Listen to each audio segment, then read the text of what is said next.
कहानी ईदगाह। रमजान के पूरे 30 रोजों के बाद ईद आई है। कितना मनोहर, कितना सुहावना प्रभात है। वृक्षों पर कुछ अजीब हरियाली है, खेतों में कुछ अजीब रौनक है, आसमान पर कुछ अजीब लालिमा है। आज का सूर्य देखो, कितना प्यारा, कितना शीतल है, मानो संसार को ईद की बधाई दे रहा है। गांव में कितनी हलचल है। ईदगाह जाने की तैयारियां हो रही हैं। किसी के कुर्ते में बटन नहीं है, पर उसके घर से सुई तागा लाने को दौड़ा जा रहा है। किसी के जूते कड़े हो गए हैं, उनमें तेल डालने के लिए तेली के घर भागा जाता है। जल्दी जल्दी बैलों को सानी पानी दे दें। ईदगाह से लौटते लौटते दोपहर हो जाएगी। 3 कोस का पैदल रास्ता, फिर सैकड़ों आदमियों से मिलना, भेंट करना। दोपहर के पहले लौटना असंभव है। लड़के सबसे ज्यादा प्रसन्न हैं। किसी ने एक रोजा रखा है, वह भी दोपहर तक, किसी ने वह भी नहीं, लेकिन ईदगाह जाने की खुशी उनके हिस्से की चीज है। रोजे बड़े बूढ़ों के लिए होंगे, इनके लिए तो ईद है। रोज ईद का नाम रखते थे, आज वह आ गई। अब जल्दी पड़ी है कि लोग ईदगाह क्यों नहीं चलते। इन्हें गृहस्थी की चिंताओं से क्या प्रयोजन। सेवैयों के लिए दूध और शक्कर घर में है या नहीं, इनकी बला से ये तो सेवैयां खाएंगे। वह क्या जाने कि अब्बाजान क्यों बदहवास चौधरी कायमली के घर दौड़े जा रहे हैं। उन्हें क्या खबर कि चौधरी आज आंखें बदल लें तो ये सारी ईद मुहर्रम हो जाए। उनकी अपनी जेबों में तो कुबेर का धन भरा हुआ है।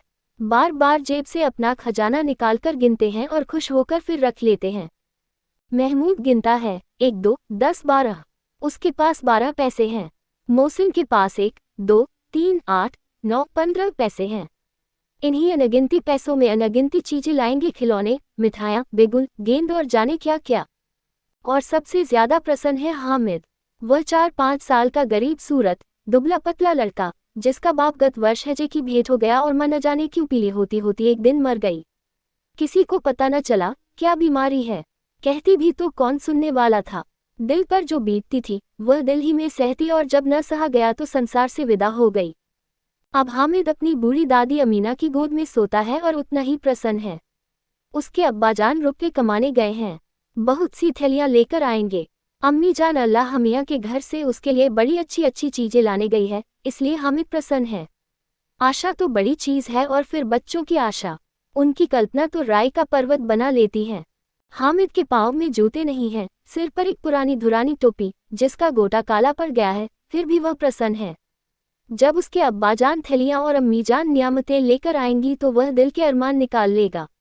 तब देखेगा महमूद, मोहसिन, नूरे और सम्मी कहाँ से उतने पैसे निकालेंगे। अभागिनी अमीना अपनी कोठरी में बैठी रो रही है। आज ईद का दिन और उसके घर में दाना नहीं। आज आबिद होता तो क्या इसी तरह ईद आती और चली जाती। इस अंधकार और निराशा में वह डूबी जा रही है। किसने बुलाया था इस निगौड़ी ईद को। इस घर में उसका काम नहीं, लेकिन हामिद, उसे किसी के मरने जीने से क्या मतलब। उसके अंदर प्रकाश है, बाहर आशा। विपत्ति अपना सारा दलबल लेकर आए, हामिद की आनंद भरी चितवन उसका विध्वंस कर देगी। हामिद भीतर जाकर दादी से कहता है, तुम डरना नहीं अम्मा, मैं सबसे पहले जाऊंगा। बिल्कुल न डरना। गांव से मेला चला और बच्चों के साथ हामिद भी जा रहा था। कभी सबके सब दौड़कर आगे निकल जाते, फिर किसी पेड़ के नीचे खड़े होकर साथ वालों का इंतजार करते। ये लोग क्यों इतना धीरे चल रहे हैं। हामिद के पैरों में तो जैसे पर लग गए हैं।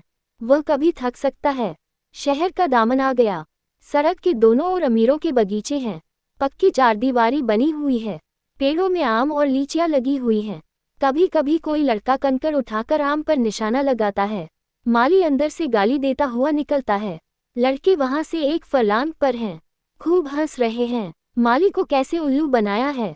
अब बस्ती घनी होने लगी थी। ईदगाह जाने वालों की टोलियां नजर आने लगी।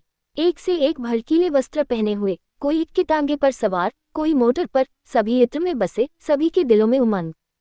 ग्रामीणों का वह छोटा सा दल अपनी विपन्नता से बेखबर, संतोष और धैर्य में मगन चला जा रहा था। बच्चों के लिए नगर की सभी चीजें अनोखी थीं। जिस चीज की ओर ताकते ताकते ही रह जाते, और पीछे से बार बार हॉर्न की आवाज होने पर भी न चेतते। हामिद तो मोटर के नीचे जाते जाते